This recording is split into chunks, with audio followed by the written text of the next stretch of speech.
Hello everyone, তো নিশ্চয়ই তোমরা সবাই ভালো আছো। তো আজকে আমরা নবম শ্রেণীর যে বিষয়টা পড়াচ্ছিলাম যেটা হচ্ছে সান্দ্রতা, সেটার দ্বিতীয় একটা পার্ট আমরা আলোচনা করব। যেটা আমরা বলেছিলাম যে তরলটা যখন প্রবাহিত হয় কোনো একটা নল কিংবা কঠিন তলের উপর দিয়ে, সেই ক্ষেত্রে যে ধর্মটার উৎপত্তি ঘটে সেক্ষেত্রেও সান্দ্রতা সম্পর্কিত ক্যালকুলেশনটা আমরা করেছিলাম এর আগের ক্লাসে। তো আজকের ক্লাসে বিশেষ করে আলোচনাটা করব তরলটা স্থির তরল বা কোনো প্রবাহীর মধ্য দিয়ে কোনো কঠিন পদার্থ গতিশীল হলে সেক্ষেত্রেও যে সান্দ্রতা বলটার উদ্ভব ঘটবে এবং সেটা কিভাবে বিভিন্ন বিষয়গুলোকে প্রভাবিত করে সেটা সম্পর্কে একটা ছোট ভিডিও। তো এখানে আগের ক্লাসে আমরা যে বিষয়টা আলোচনা করেছিলাম তার যে বিভিন্ন প্রশ্নগুলো হতে পারে, নিশ্চয়ই তোমরা সেইগুলোকে একবার প্রশ্নগুলোকে জেনে উত্তরগুলো নিশ্চয়ই দিতে পারবে। যদি বলা হয় সান্দ্রতা কাকে বলে, সান্দ্রতাঙ্ক কাকে বলে, সান্দ্রতা সান্দ্রতাঙ্ক এবং বা সান্দ্রতা এবং ঘর্ষণের মধ্যে যে পার্থক্যগুলো উল্লেখ করো, কিংবা হচ্ছে সান্দ্র বল কোন কোন বিষয়ের উপর নির্ভর করে, বিজ্ঞানী নিউটন তার পরীক্ষা থেকে যে তত্ত্বগুলো দিয়েছিলেন সেটা দেখাও বা প্রমাণ করো বা ব্যাখ্যা করো। কিংবা হচ্ছে কি সান্দ্রতাঙ্কের এককগুলো কি কি, এসআই পদ্ধতিতে একক কি, কিংবা সিজিএস পদ্ধতিতে একক কি, কিংবা সিজিএস পদ্ধতির সঙ্গে এসআই পদ্ধতির যে রিলেশনটা দাও। কিংবা হচ্ছে ওয়েসুলি কাকে বলে, সান্দ্রতাঙ্কের মাত্রাটি লেখো, রেনল্ডস নাম্বার কি, কিংবা রেনল্ডস নাম্বারের মান কত কম হলে কোন তরলের ক্ষেত্রে আমরা সেক্ষেত্রে কোন যে ধারারেখ গতি দেখতে পাবো কিংবা অশান্ত প্রবাহ দেখতে পাবো, সেই সম্পর্কিত ধারণাগুলো। সেই সঙ্গে সঙ্গে যে স্তরীয় গতির সঙ্গে ধারারেখ গতির একটা যে মিল রয়েছে সেটা তোমরা ব্যাখ্যা করো, অর্থাৎ স্তরীয় গতি কি, কিংবা ভেলোসিটি প্রোফাইল বলতে কি বোঝো, ভেলোসিটি ভিন্ন ভিন্ন প্রবাহিত তরলের ভেলোসিটি প্রোফাইলের চিত্র অঙ্কন করো। ধরো যদি সেটা আদর্শ তরলের ক্ষেত্রে ভেলোসিটি প্রোফাইলের প্রকৃতি কি রূপ হবে, এই সমস্ত বিষয়গুলো।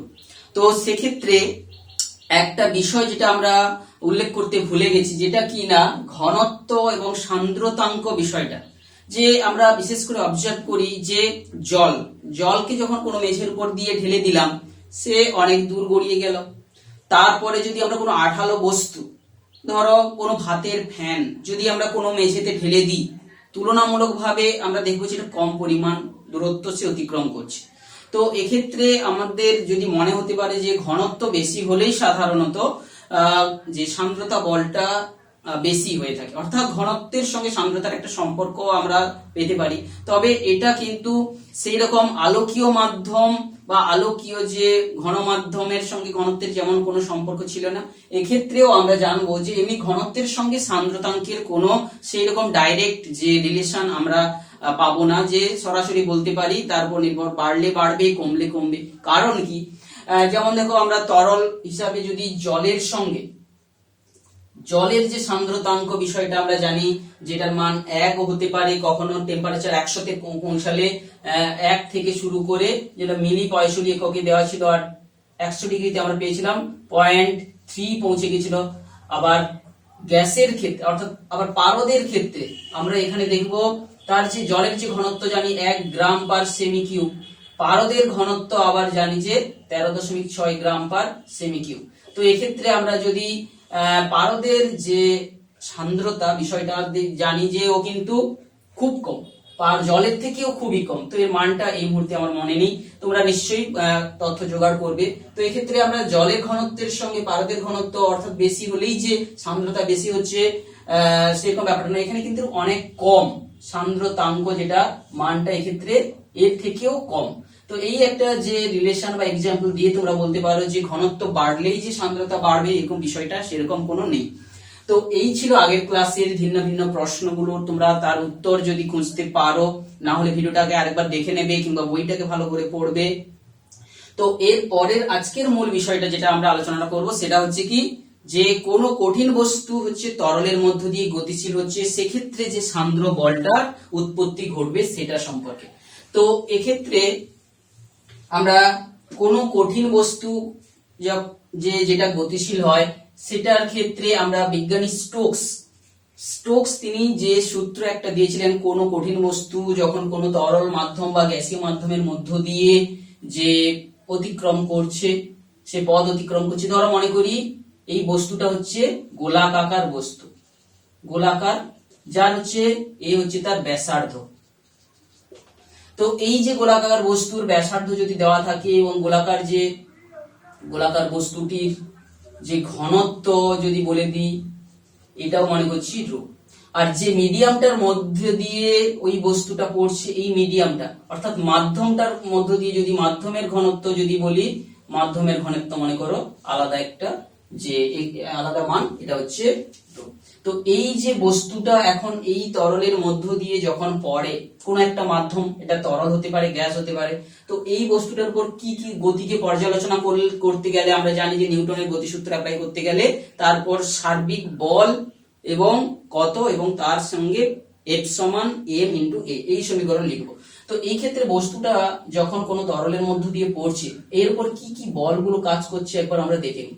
যে ঊর্ধ্বমুখী একটা বল, প্লবতা বল কাজ করবে, সঙ্গে সঙ্গে এই তরলের মধ্য দিয়ে যখন এই গতিশীল হচ্ছে, এক্ষেত্রে আমরা সান্দ্রতা বলটাও কিন্তু উদ্ভব ঘটবে। কি করে? এই যে কোনো গোলাকার বস্তুর যে তলগুলো মাধ্যমের কণার সঙ্গে গতিশীল, সে কিন্তু তার সঙ্গে সমগতিতে পড়ার চেষ্টা করবে, কিন্তু পাশের যে স্তরগুলোর মধ্যে কিন্তু একটা ভেলোসিটির যে প্রোফাইল আমরা দেখতে পাবো, যে দূরত্বের সঙ্গে সঙ্গে বেগের যে পরিবর্তন, এই বস্তু কণাটা থেকে দূরত্বের সঙ্গে যে গতিবেগের একটা পরিবর্তন, যেমন স্তরীয় গতির ক্ষেত্রে আমরা যে কঠিন মাধ্যম থেকে যে তরল মাধ্যম তার ভিন্ন দূরত্বে, এই যে ভিন্ন দূরত্বে তার যে বেগটা পেয়েছিলাম dv/dx, এটাকে বলা হচ্ছিল যে বেগের নতি মাত্রা। এক্ষেত্রেও মাধ্যমটার মধ্যে একটা যেন বেগের নতি আমরা উদ্ভূত হতে দেখো। তাহলে এক্ষেত্রেও একটা আমরা বলছি যে এক্ষেত্রে সান্দ্রতা বলের উদ্ভব ঘটবে। এখন এই সান্দ্রতা বলটাকে বিজ্ঞানী স্টোকস তিনি দেখিয়েছিলেন যে কোনো একটা সান্দ্র মাধ্যমের মধ্য দিয়ে যখন কোনো একটা বস্তু পড়তে থাকে, প্রথমে তার কি হবে, বেগ বাড়তে থাকছে, বেগ বাড়তে বাড়তে একটা নির্দিষ্ট স্থির মানের বেগ অর্জন করে নেওয়ার পরে সে কিন্তু আর বেগ বৃদ্ধি হবে না। সেই অবস্থাতে যখন পৌঁছে গেল, অর্থাৎ তাতে ত্বরণ কিন্তু শূন্য হয়ে গেল। এখানে ত্বরণটাকে আমরা যদিও ব্যাসার্ধ হিসাবে ধরেছি, ত্বরণটা আমি এখানে শূন্য ধরলাম, এটা ধরে। তাহলে ত্বরণ শূন্য হওয়ার অর্থ এই যে বস্তুটাতে যে বলগুলো প্রযুক্ত হয়েছে তার মান যে উপরের দিকে আর নিচের দিকের মোট মান 0। তো এখন উপরের দিকে যে প্রযুক্ত বলগুলো, আচ্ছা, সেই যে স্থির বেগ নিয়ে যখন পড়তে থাকে, বিজ্ঞানী স্টোকস তিনি একটা সূত্র তিনি দিয়েছিলেন যে সেই বলের মানটা, স্থির মানের বেগ যে টার্মিনাল ভেলোসিটি বা প্রান্তিক বেগ নিয়ে যখন পড়বে, তার উপর বস্তুটার উপর একটা লব্ধি বল কাজ করবে। সেই বলটার মান হচ্ছে কিন্তু 6π/eV। এই মানটা আমরা জানবো যে নিউটন তিনি যে পরীক্ষা নিরীক্ষা করে সূত্রটা তিনি দিচ্ছিলেন, সেই সূত্রেরই একটা বিশেষ জ্যামিতিক আকারের বস্তু, এই যে ক্ষেত্রে যে ব্যাসার্ধ বিশিষ্ট একটা গোলক, যার ক্ষেত্রফল হচ্ছে 4πa², এই ক্ষেত্রফল যুক্ত বস্তুর যে উপর একটা বিশেষ প্রকারের বল, অর্থাৎ নিউটনের যে সূত্রটার একটা বিশেষ রূপ আমরা বলতে পারি। অর্থাৎ তার ইন্টিগ্রেশন করলে আমরা যদি এই বস্তুটার এরিয়ার, পুরো সমগ্র এরিয়ার উপর dv/dx এই সমীকরণটার টোটাল ইন্টিগ্রেশন করি, সমগ্র তলের উপর করে থাকি, এবং এই যে ইকুয়েশনটার যে কি করে ডিরাইভ করেছিলেন সেই নিউটনের সূত্র থেকে, এটা আমরা উঁচু ক্লাসে বা তোমরা ফিজিক্স নিয়ে যখন পড়বে বিএসসি বা এমএসসি তে, সেই সমস্ত রিলেশন গুলোর ইকুয়েশন তোমরা ডিরাইভ করতে তোমরা শিখবে। তো আমরা বলছি যে এই ইকুয়েশনটা থেকে, অর্থাৎ নিউটনের সূত্রের যে অ্যাপ্লিকেশন হচ্ছে একটা বিশেষ প্রকারের বস্তুর উপর, সেটা রিলেশনটা হচ্ছে এটা। তো সেই মানটা কে তিনি বলেছিলেন যে সান্দ্রতা বল একটা কাজ করবে যখন সে প্রান্তিক বেগ অর্জন করে নেবে, সেই মুহূর্তে এই বলটা। তো প্রান্তিক বেগ কাকে বলা হচ্ছে না, কোনো বস্তু যখন স্থির কোনো স্থির মাধ্যমের মধ্য দিয়ে পড়তে থাকে গতিশীল বস্তুটা, তাহলে মাধ্যমের মধ্যে একটা সান্দ্রতা বলের উদ্ভব ঘটে, এবং সেই সান্দ্রতা বল বস্তুর যে গতিকে ধীরে ধীরে বাধা দিতে থাকবে, এবং একটা সময় কি হবে, একটা বস্তুর স্থির মানের বেগ নিয়ে পড়তে থাকবে, সেই বেগটাই হচ্ছে প্রান্তিক বেগ। তো এখানে উপরের দিকে প্রযুক্ত হওয়া বলগুলোর মধ্যে একটা হচ্ছে প্রবতা বল, একটা হচ্ছে প্রবণতা বল আর একটা হচ্ছে কি যে সান্দ্রতা বল। এই দুটো বলের যোগফল। আর নিচের দিকে প্রযুক্ত হওয়া বলগুলো কি, নিচের দিকের প্রযুক্ত হওয়া বল একমাত্র হচ্ছে যে অভিকর্ষ বল, বস্তুটাকে পৃথিবী যে বল দিয়ে টানছে m × g। তো এক্ষেত্রে প্লবতার মানটা আমরা যদি জানি যে প্লবতা কাকে বলে, এই চ্যাপ্টারে আমরা পড়ার সময় জেনেছিলাম কোন বস্তুর সম আয়তন তরলের যে ওজন, যে পরিমাণ অপসারিত করে, তাহলে এই বস্তুটার যদি ব্যাসার্ধ এ দেওয়া থাকে তার আয়তন কত, 4/3πa³। এটা যে তরলটাকে অপসারিত করবে তার আয়তন এত, অপসারিত তরলের ভর কত, তার সঙ্গে সেই মাধ্যমের ঘনত্ব গুণ করলে আর তার সঙ্গে জি গুণ করলে যে বলটা হচ্ছে সেটাই হচ্ছে প্লবতা বল। আর সান্দ্রতা বল কি, যে 6π∗a × vt টার্মিনাল ভেলোসিটি। এবং সেই সঙ্গে সঙ্গে এই বস্তুটার ওজন, বস্তুটার যে নিজস্ব যে ঘনত্ব রয়েছে, গোলাকার বস্তুটার ঘনত্ব, সেই বস্তুর ঘনত্ব যদি নিজস্ব হয় সেটাও 4/3πa³ সেক্ষেত্রে হবে রো, এটা বস্তুর ঘনত্ব। এবার এই দুটো ইকুয়েশন থেকে আমরা কিন্তু যে হয় যে যদি ওই মাধ্যমের সান্দ্রতাঙ্কটা যদি আমার জানা থাকে, এটা হচ্ছে ইটাটা হচ্ছে এক্ষেত্রে সান্দ্রতাঙ্ক মাধ্যমের। তো এই ক্ষেত্রে আমরা গতি থেকে আমরা যদি টার্মিনাল ভেলোসিটির মানটা আমরা বের করতে চাই, তো এক্ষেত্রে আমরা 6π∗a∗v টাকে রেখে দিয়ে 4/3 এটাকে নিয়ে চলে এলে 4/3πa³ কমন নিয়ে নিলে রো মাইনাস সিগমাটা হবে। সঙ্গে সঙ্গে সেখান থেকে যদি আমি শুধু vt টাকে রেখে দিয়ে বাকি টার্মগুলোকে আমি নিয়ে চলে যাই, 4π কেটে দিতে পারো, তাহলে আচ্ছা এর সঙ্গে এটা কেটে দিলে থেকে যাবে a স্কয়ার থাকবে, তাহলে 4a² × 6 চলে আসবে। আচ্ছা ইটাটা নিচে নেমে যাবে, ঠিক আছে। এক্ষেত্রে আচ্ছা একটা যে জি ছিল সেই জিটাও রো সঙ্গে জিটা গুণ থাকবে, জিটা থাকবে, তাহলে রো মাইনাস সিগমা তার সঙ্গে জি থাকছে। আর কি থাকছে, আর তেমন কিছু ইকুয়েশনে দেখতে পাচ্ছি না। 6 ইটাটা এখানেই চলে এলো, 4টা থাকলো, a স্কয়ার থাকলো, এটা তো ইকুয়েশনটাকে একটু জাস্ট কাটাছেড়া করলে 2 3, তাহলে 2/9 a square rho minus sigma g/9 eta. তো এই যে টার্মিনাল ভেলোসিটি, প্রান্তিক বেগের যে রাশিমালা আমরা কিন্তু এইভাবে আমরা পেয়ে যেতে পারি। প্রান্তিক বেগ কত অর্জন করবে, অর্থাৎ মাধ্যমটা আমরা কোন একটা বিশেষ মাধ্যম যার সান্দ্রতাঙ্ক আমার জানা রয়েছে, এবং যে বস্তুটা গোলাকার বস্তু কেন নিয়েছি, যে কোনো বস্তু আমরা জানি গোলকের আকার ধারণ করতে পারে, তার ক্ষেত্রফল নির্ণয়টা সহজ, তো সেই রকম একটা বস্তুকে ফেললে তার ব্যাসার্ধ। তো এই ইকুয়েশনটার একটু যদি বিশেষ আলোচনাটা আমরা করি, দেখতে পাবো প্রান্তিক বেগ কখন বেশি হবে, যত এটা বড় হবে প্রান্তিক বেগ বেশি হওয়ার কথা, তার বর্গের সমানুপাতিক, অর্থাৎ এটা বড় হওয়া মানে কি ভিটিটা বেশি হবে। আবার কি সান্দ্রতাঙ্ক, ইটাটা যদি বেশি হয় ভিটি আবার কি হবে, কম হবে।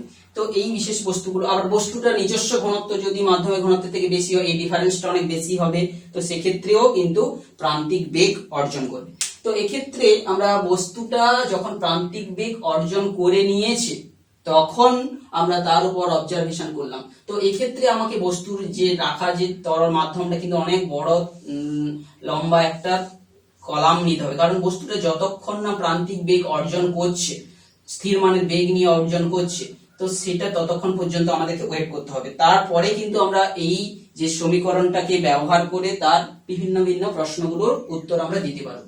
তো যতক্ষণ পর্যন্ত বস্তুতে স্থির মানের বল প্রযুক্ত না হচ্ছে, অর্থাৎ লব্ধি বল শূন্য না হচ্ছে, তার আগে পর্যন্ত আমরা যদি বস্তুটার ইকুয়েশন লিখে বস্তুর উপর যে বলটা প্রযুক্ত হচ্ছে সেটা কিন্তু সময়ের সঙ্গে সঙ্গে পরিবর্তনশীল হবে, এবং সেই যে পরিবর্তনশীল কোনো বলের অধীনে যদি আমরা কোনো বস্তুর যে গতিটার ইকুয়েশন আমরা আঁকি, যেটা আমরা উঁচু ক্লাসে বিএসসি তে ফিজিক্সে আমরা সেখানে আলোচনা করে থাকি, যে পরিবর্তনশীল বলের অধীনে গতির যে সমীকরণ নির্ণয় করে আমরা সেখানে দেখব যে একটা সময় সাপেক্ষে আমরা যে বস্তুর গতি স্থির মানের ত্বরণ নিয়ে যেখানে পড়তে থাকে, আমরা জানি v সমান u প্লাস gt।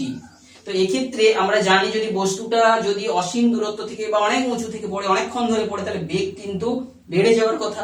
কিন্তু যে একটা দেখা গেছে একটা নির্দিষ্ট বেগ নিয়ে কিন্তু পড়তে থাকে, বিশেষ করে যখন বৃষ্টির ফোঁটা অনেক উঁচু থেকে পড়ছে, অনেক উঁচু থেকে পড়ছে মানে অনেক সময় ধরে পড়ছে, একটা যদি নির্দিষ্ট অভিকর্ষজ ত্বরণ ক্ষেত্রের মধ্যে পড়ছে তাহলে গতিবেগ অনেক বেড়ে যাওয়ার কথা। কিন্তু বাস্তবে কোনো গতি আলোর গতিবেগকে কিন্তু অতিক্রম করতে পারে না। তো সেক্ষেত্রে আমরা জানি যে একটা নির্দিষ্ট মানের বেগ অর্জন হয়। তো এক্ষেত্রে আমরা সেই পরিবর্তনশীল গতি যখন ইকুয়েশনটা আমরা ডিরাইভ করবো সেক্ষেত্রে আমরা দেখবো যে এইরকম একটা ইকুয়েশন পাবো যেখানে এক্সপোনেনশিয়াল টার্ম থাকবে, যে ক্ষেত্রে মাইনাস টার্ম থাকবে, সেক্ষেত্রে একটা ফিক্সড যে ভেলোসিটির দিকে আমরা পৌঁছাবো। সেই ইকুয়েশনটা এই মুহূর্তে আমাদের মনে নেই, তো আমরা এই ইকুয়েশনটার এক্সপোনেনশিয়াল একটা ইকুয়েশন আমরা জানলাম, যে ক্ষেত্রে আমরা পরিবর্তনশীল বলের ক্ষেত্রে প্রান্তিক বেগ অর্জনের পূর্বে বস্তুটার বেগের কি রকম পরিবর্তন হচ্ছে তার এটা একটা লেখচিত্র। তো এক্ষেত্রে আমরা এই যে কোনো মাধ্যমের এখন যে ইটা যে সান্দ্রতাঙ্ক, এটা আমরা যদি নির্ণয় করব কি করে, এটা যদি জানা না থাকে, এটাও নির্ণয় করার ভিন্ন ভিন্ন তরলের ক্ষেত্রে আমরা প্রসেস আছে, আমরা সেই প্রসেসের একটু ছোট উল্লেখ এখানে আমরা করব। যে সান্দ্রতাঙ্ক বিষয়টাকে বোঝানোর জন্য আমরা যেভাবে নিউটনের যে সূত্রকে কাজে লাগিয়েও করতে পেরেছিলাম, ঠিক সেরকম যে স্থিতিস্থাপকতা ধর্মের উপর ভিত্তি করে সেক্ষেত্রেও আমরা তার আলোচনাটা করেছিলাম। যে ক্ষেত্রে আমরা বলেছিলাম যে দৃঢ়তা গুণাঙ্ক এটাই হচ্ছে কিন্তু সান্দ্রতাঙ্ক। অর্থাৎ যে ক্ষেত্রে আমরা বলেছিলাম একটা তরলের মধ্যে যখন এইরকম ভাবে তার যে গতির দরুন তার একটা আকার আকৃতির চেঞ্জ হচ্ছে, ধরো তরলের উপরের স্তর, এটা একটা স্তর, এই একটা নিচের স্তর, এটা সরেনি কিন্তু এটা সরে চলে এসেছে এই পর্যন্ত এখান থেকে, তাহলে প্রাথমিক এই যে এই পরিবর্তনটা ডেল্টা এক্স, আর এটা যদি এল এর উপর হয়ে থাকে, এল দূরত্বের একটা কোন একটা তরল প্রবাহিত হচ্ছে, এই উপরের যে স্তরটার ক্ষেত্রফল মনে করি যদি এ ক্ষেত্রফল বিশিষ্ট, এইটা যেটা সরে চলে এসেছে বর্তমান পজিশন এটা হয়েছে, এই ক্ষেত্রফলটা ছিল এ, যেটা সরে চলে এসেছে এটা এখন হয়েছে। তাহলে এই ক্ষেত্রফলটা যদি এ হয়ে থাকে, তরলটার যে স্তরটা যেটা নিয়েছি, একটা স্তর যেটা দৈর্ঘ্য যেটা এল বলে থাকি, সেটা যদি আমাদের জানা থাকে, তো এই রকম একটা যদি আমরা ডিজাইন করতে পারি, যে ক্ষেত্রে আমরা একটা ধরো কপিকলের সাহায্যে ওই যে স্তরটা, অর্থাৎ কোনো একটা জায়গায় কোনো কঠিন কাঁচের প্লেটের উপর একটা তরল লিকুইড ঢেলে তারপর একটা কাঁচের প্লেট রেখে তাকে সুতোর সাহায্যে বা বেঁধে যদি আমরা কপিকলের উপর দিক দিয়ে ওই দড়িটাকে নিয়ে এসে একটা কোনো বস্তু ঝোলাই, বস্তু ঝোলালে কি হবে, এক্ষেত্রে এমজি বল কাজ করবে, যেটা হচ্ছে টানের সমান, এটা টানের সমান।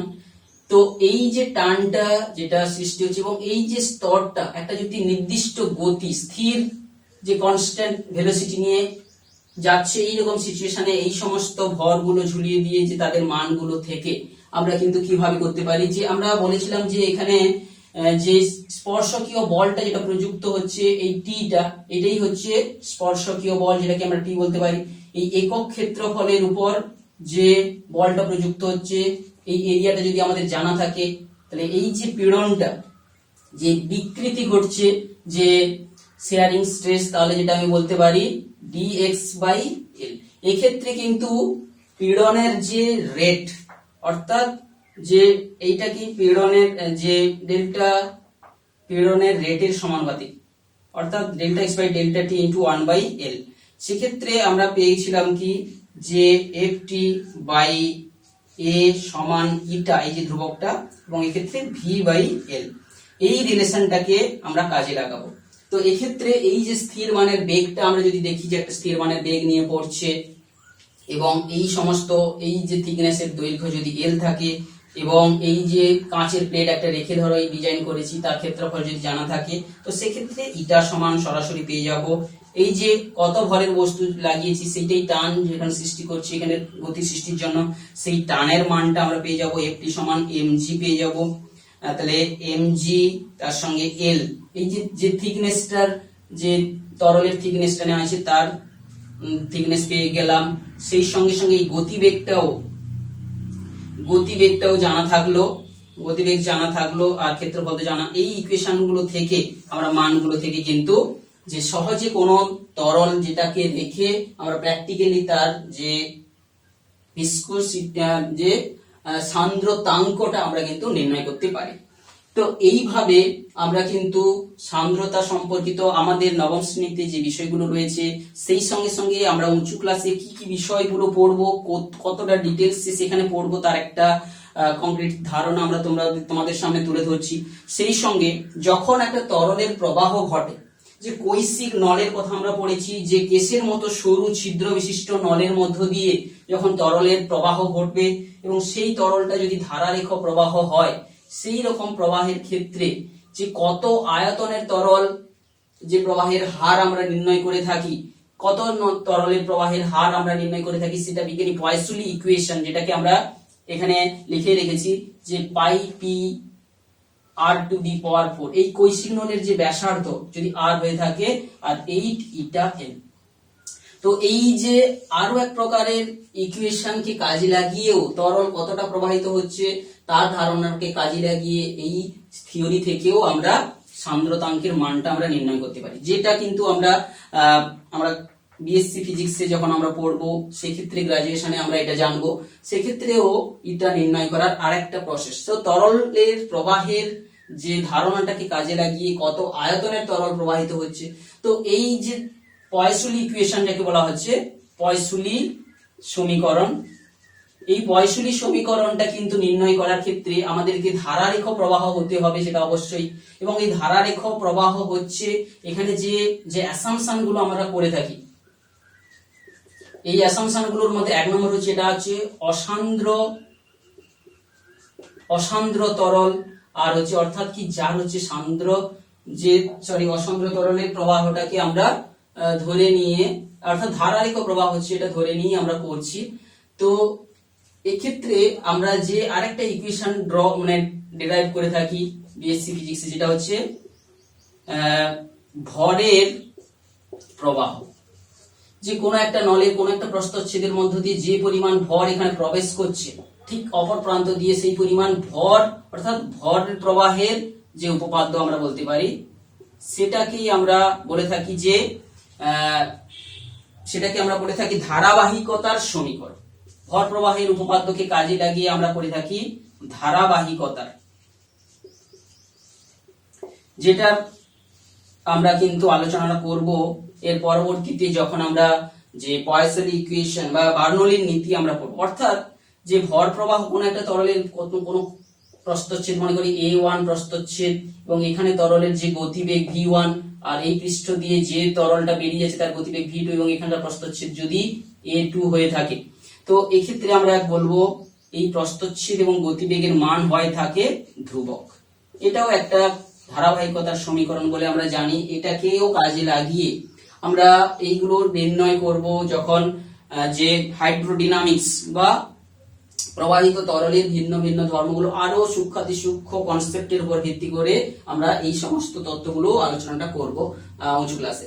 তো আজকের ক্লাসে সান্দ্রতা বিষয় সম্পর্কে যে তথ্যগুলো আলোচনা করলাম নিশ্চয়ই তোমরা বুঝেছো। সেক্ষেত্রে যে প্রান্তিক গতিবেগ কি জিনিস, স্টোকস সূত্র কি জিনিস, স্টোকস সূত্রের সঙ্গে নিউটনের সূত্রের কি সম্পর্ক, তো এই ক্ষেত্রে তোমরা সেই যে আগের প্রশ্নের মধ্যে যে সমস্ত প্রশ্নগুলো বললাম, যে ক্ষেত্রে ঘনত্বের সঙ্গে সান্দ্রতাঙ্কের যে পার্থক্য, সেই বিষয়গুলো আরো যে প্রশ্নগুলো আলোচনাটা ফার্স্টে আমরা করলাম, সেইগুলোর উত্তর তোমরা নিশ্চয়ই সুন্দর করে লিখতে পারবে।